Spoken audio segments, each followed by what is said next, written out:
Welcome to the Grow Your Law Firm podcast, brought to you by PILMA.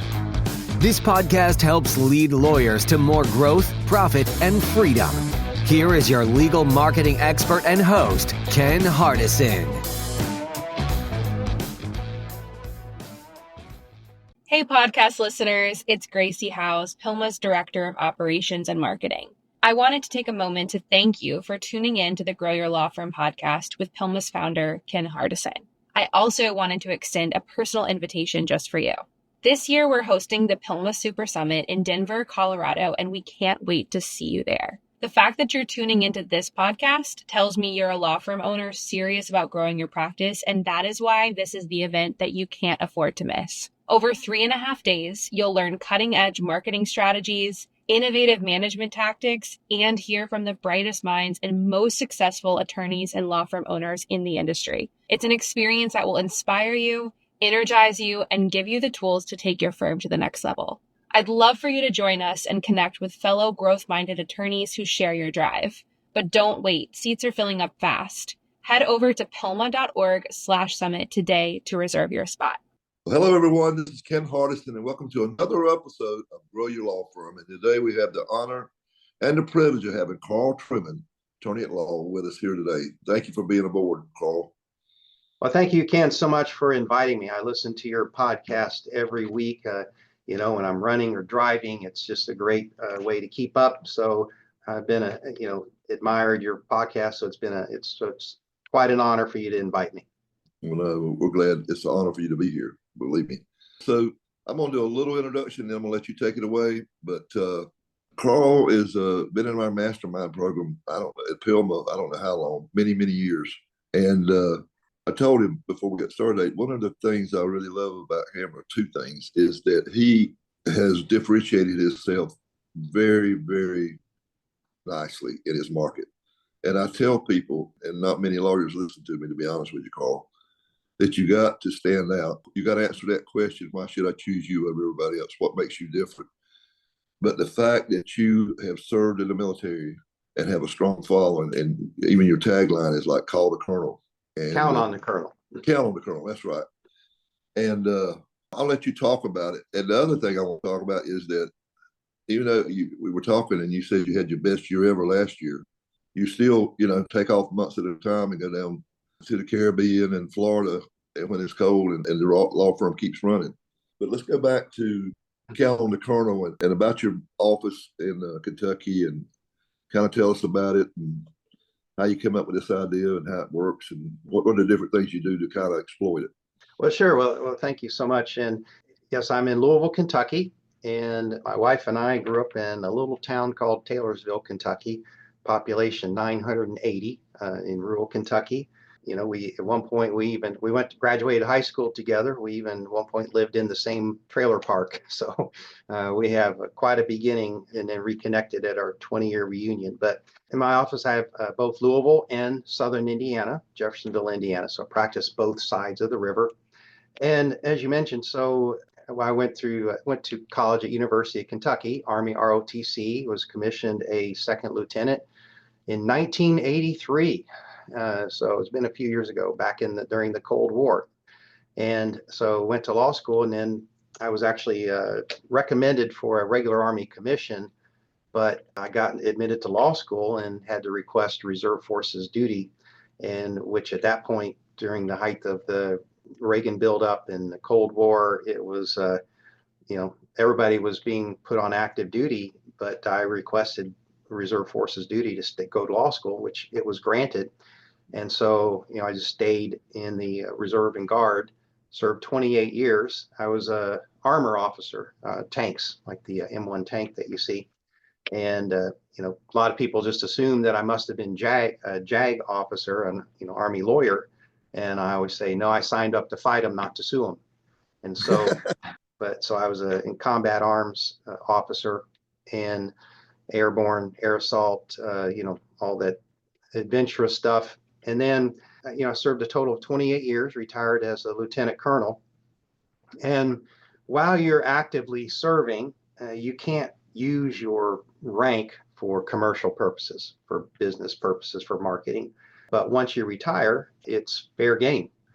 And, my wife was after me for a long time. You got to use your military, uh, service as part of your marketing. And, again, while I was still serving, I always felt very uncomfortable about that. But once I retired, she convinced me. And so, we did a lot of brainstorming and, came up with Count on the Colonel. And we actually have my logo. It kind of looks like an American flag. And we even went to Nashville, Tennessee, which isn't far from here, and had a professional professional songwriter write a musical score. I mean, it's literally a musical score, and I have to send it to you to hear the whole thing, because we have bits and clips in different marketing, but it sounds like an orchestra. And it was really fun to go down there and watch the guy in their studio produce that. And so we came up with, we talked about Call the Colonel, but we came up with Count on the Colonel, and with a really neat tagline with the music. And things changed after that. I mean, my whole marketing changed, and I don't use the military just as a marketing gimmick, so to speak. It's a passion, because I live it. I live giving back to the veterans community, very active in the veterans community, so many different organizations that I'm actually there. And because I do, quite a bit of television and going to events, and it's pretty cool that, people recognize you. Oh, you're the colonel. But I'm there giving back.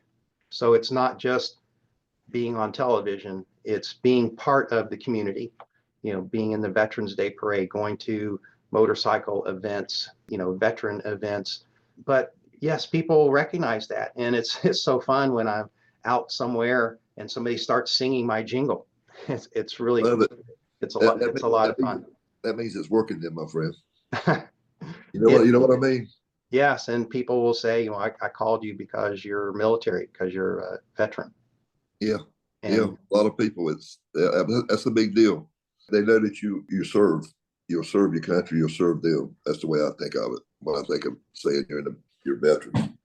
And developing a reputation of people know I give back to the veterans community. I was very active in Honor Flight, which was taking World War II veterans to Washington, D.C. to see their memorial. And, people know me of that. So, we obviously put it out on social media as far as, the activities and things too. But yeah, I mean, I think it means a lot when people see that I am part of the community. I'm out there, I'm giving back. I'm not just, there to take. But yes, it is amazing to look back. I retired from the United States Army in 2009, and that's when this launched. And it's just accelerated growth ever since then. And I noticed looking at people that are listening to this, but we also do this on YouTube channel, and you've got I think it's 502-22-2222 or whatever, all twos. Yes, that was a big find too. And this was years ago, before the straight line numbers got to be such demand. Actually found an attorney he wasn't an advertiser, he was actually a real estate attorney who had the number, and we searched different numbers, and he was able to purchase the number from him and have had it ever since. But yeah, that's been a big deal. And that number, I can tell you right off, that number is worth six figures right now. I don't know, depends on how big the market is, but I've seen them sell for $200,000 to $500,000. These numbers. Well, if you find someone that wants to write me a check for $500,000, I may consider. I've seen it. I actually seen it happen.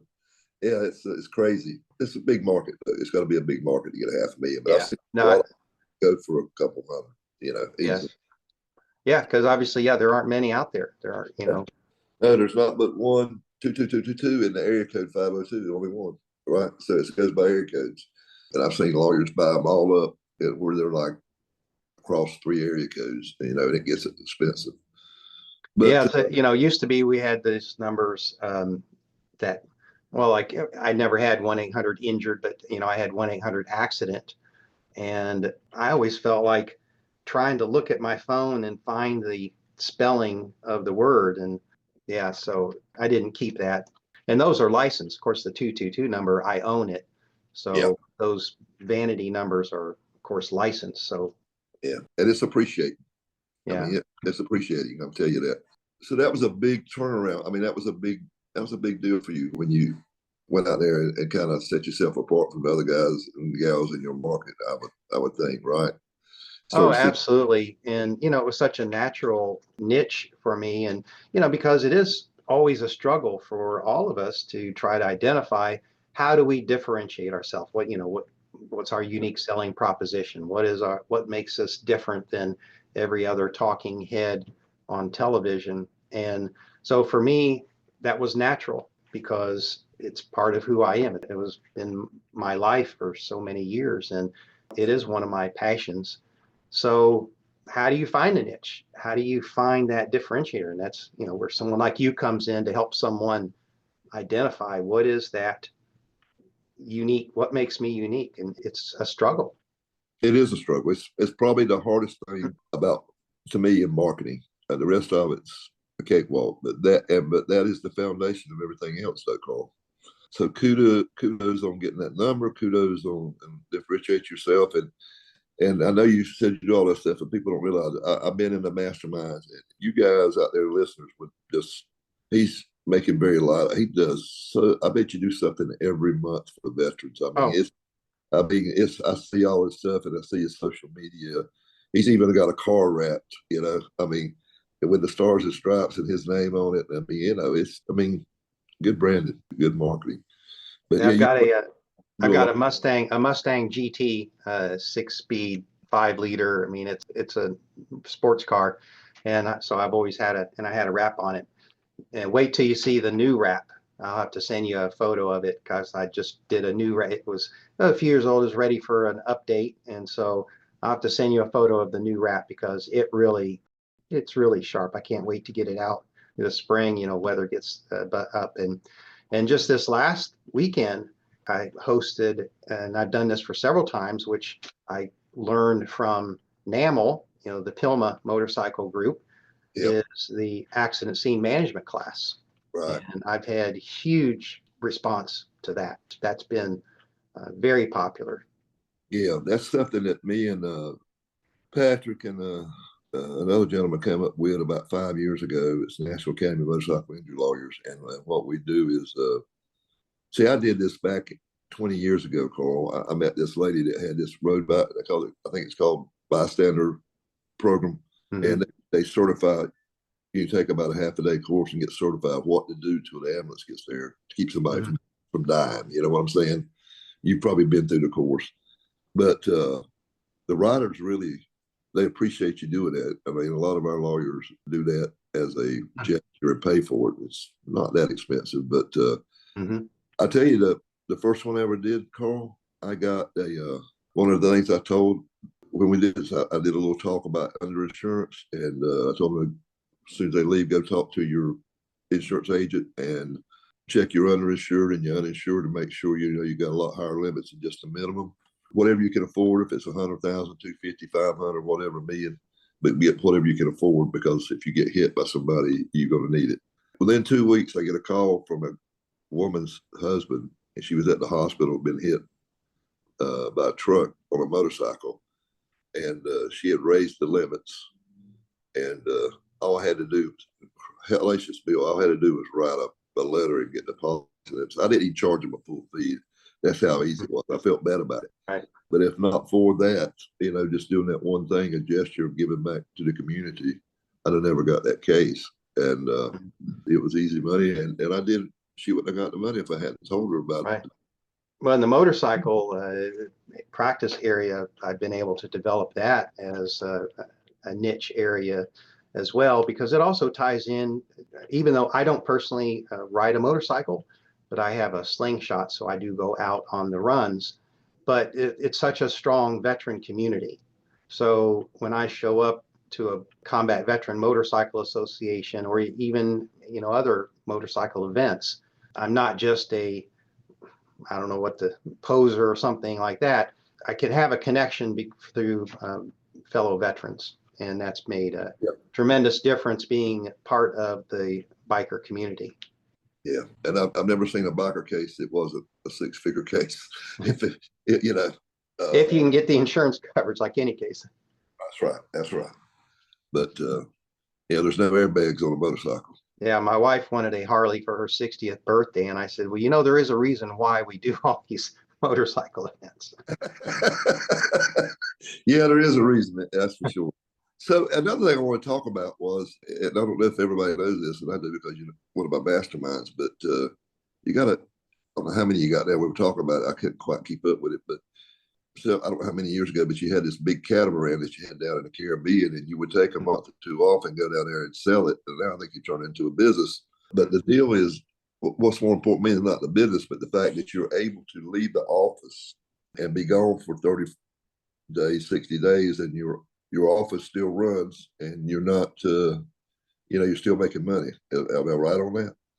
Well, yes. I mean, it's you just got to have the courage to do it. Yes, my wife and I, one of our passions has always been sailing. We've been sailors for many years, and we had a sailing catamaran in the Caribbean. And although now we're at the stage of life, now we don't want to work that hard. We moved to a power catamaran, so not having to do all that work.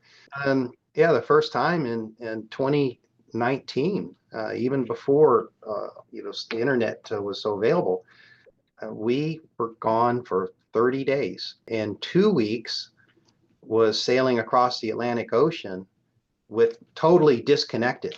There's no cell phone service, no internet. That was 2 weeks of being totally off the grid, and the place didn't burn down. Yeah, and what you said, you just had your best year ever last year. Yeah, 2024, was a record year. And, one of the things that has been a game changer for us now out in the ocean, I just recently spent 7 days crossing from Fort Lauderdale to St. Martin. Right. Only stopped twice for rest and fuel, but otherwise, 7 days. But what's now been a game changer, of course, ever since COVID, first of all, now everything is cloud-based. Before COVID and even during COVID, I mean, we had to rely on servers and go to my PC, but of course now everything is cloud-based, even telephone. I use Ring Central, so I have an app on my phone. I can call someone from anywhere in the world, and the caller ID is my office. But the huge game changer has been Starlink. I mean, you can be anywhere in the world with Starlink and satellite internet, and it works great. So, I mean, I can be in the middle of the ocean with using Starlink and be on a Zoom call with you. That's wild. That's wild. Yeah, because even during this most recent crossing of 7 days, every morning, which I do anyway, I have a morning Zoom call with a lot of my team members. And so I have a morning check-in, any talk about new cases, everything like that. I never missed a beat out on the ocean. Still have my morning Zoom call. Now, some of them got seasick seeing me bouncing up and down, but I still had my morning Zoom call. That's wild. That's wild. That just proves you don't have to be in the office. I mean, as we do this podcast right here, I'm in Key West and I do it on an iPad. Mm-hmm. So you just never know. Things change, and with AI, they're changing even more rapidly. And we're going to talk about that at the end of April, 1st of May. We're having I think it's the 16th PILMA Super Conference in Denver, Colorado. Hope you and your wife can make it. We look forward to being there. Yeah. Yeah, we got over 42 speakers in like 3.5 days. Ken, that brings up another point about the whether it's remote. One of the things, of course, we all struggle with, because I've always struggled with, I felt like, I was the grinder. I was the litigator. I mean, that's how I built my practice and my reputation, was being the trial lawyer. And, of course, yes, there are plenty of very successful lawyers that still try cases. I know people in their 70s and 80s still wanted to try cases, but I think one of the things that did make a difference last year is I finally made the decision I want out of litigation. 63 years old. I don't want to spend my Sunday night prepping for doctor deposition, the next day or next couple of days. So I think making that shift to have other people do that grinding work so I can focus, because that's always been one of the things I've struggled with. Management issues, marketing issues. It's so hard to do both. And I know you talk about this a lot. I mean, how do you can't do it all. I've had several masterminds, and I'll be honest with you, me personally, it was the hardest thing for me to get out of cases. I'm not going to lie about it, for several reasons. But when I got out of cases and just really worked on the business, my income doubled like within 18 months. It was crazy because I could focus. But when you're handling cases and having to talk to clients and put out fires, it's hard to, you can't spread yourself so thin. And two, as you say, we're not spring chickens anymore. I mean, it's quality of life. I mean, it's time for the younger ones to come up. I think it's a good move. I mean, what I can tell the people that really, and that's probably why you had your best year, to be honest with you. I don't know, because we haven't talked about it in detail. We'll talk about it next month at the masterminds. But I'm seeing that lawyers who back off of casework and really just work on trying to build their business and stay focused on that, they grow faster. And they are able to take off a month or two and go do what they want to do with their family. And, I've been hearing you and others talk about that for years, but I never embraced it. But I do think that was a shift last year when I said, I'm not doing litigation anymore. Yeah, I agree. So what advice, we're going to close it down here in just a second, but what advice would you give a younger attorney that's been out 2, 3, 4 years in trying to start a PI practice? What would be some words of wisdom? I hear one of my peeves, or one of the things I hear so many young people today is, well, I got to have my work-life balance. I got to have my quality of life. Right. And this is just my belief. I guess I'm old school. I'm a baby boomer, but I just believe if you're going to build a business, build a practice, build a litigation reputation for trying cases, there is no work-life balance. You've got to do the work. You've got to do the work. You can't say, oh, 5 o'clock, I got to go home and, take the dog out. And you got to do the homework. There's no substitute for doing the homework and being prepared. I've always said, you might beat me, but you will never outwork me. Right. If you fail to prepare, you prepare to fail. Yeah. I used to have that on my wall. And who said the quote, and I'm paraphrasing, the harder I work, the luckier I get. Yeah, that's true. I think if they want that, then I think owning a business, any kind of business, is not for you. I mean, owning a business not for everybody. No, it's not. But you're going to be the last one to get paid, and you're going to work the most hours, and that's just the way it is. I mean, and that's why you get the big, benefits. I mean, that's why if you're successful, that's why you get the spools, right? To the big spools. But my kids say, Dad, when we were young, you were either always at work or at the Army. Yeah. But they didn't suffer. They didn't suffer. I think that's good advice. Anything else? Well, I think that's the big thing is, be prepared. I mean, if you got a deposition, don't just think, oh yeah, it's just a rear ender. I can just go, no, write out your questions, have everything spelled out. If you're preparing for trial, I mean, I had every question, of course you can't be locked in, you have to be flexible, but every question spelled out, every exhibit, everything, having a trial notebook and continuing education.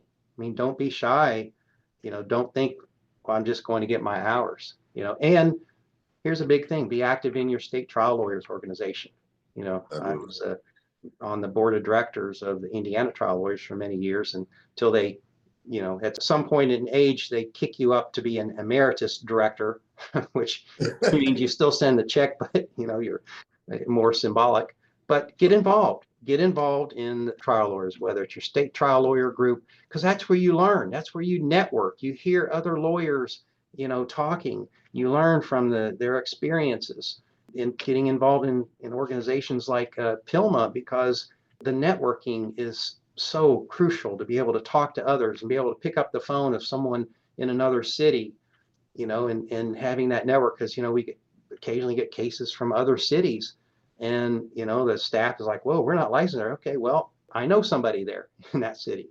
So I think that's a huge thing, is getting involved And young lawyer groups, don't be afraid to, roll up your sleeves and volunteer. And Yeah, I mean, that's huge. I think that's good. And I see a lot about every day somebody's referring somebody a case on PILMA on the listserv. I see that all the time. And by the way, anybody out there that wants to refer a case to Kentucky or Indiana, Karl's number is 502 all twos.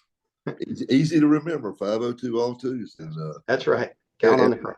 Yeah, and you hear it. I mean, he's got a good practice. He's got integrity. I think you can listen to him. And if I had a case of Kentucky, you'd be the guy I send it to. I'll be honest with you, Karl. Well, thank you. Thank you. That means a lot.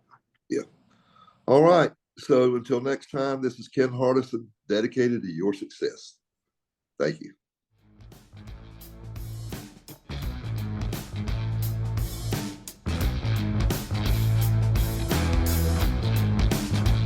You have been listening to the Grow Your Law Firm podcast, the podcast that leads lawyers to more growth, profit, and freedom. Go to growyourlawfirm.com to find more ways to market and manage your law firm. Please leave us a rating and review wherever you listen to your podcasts.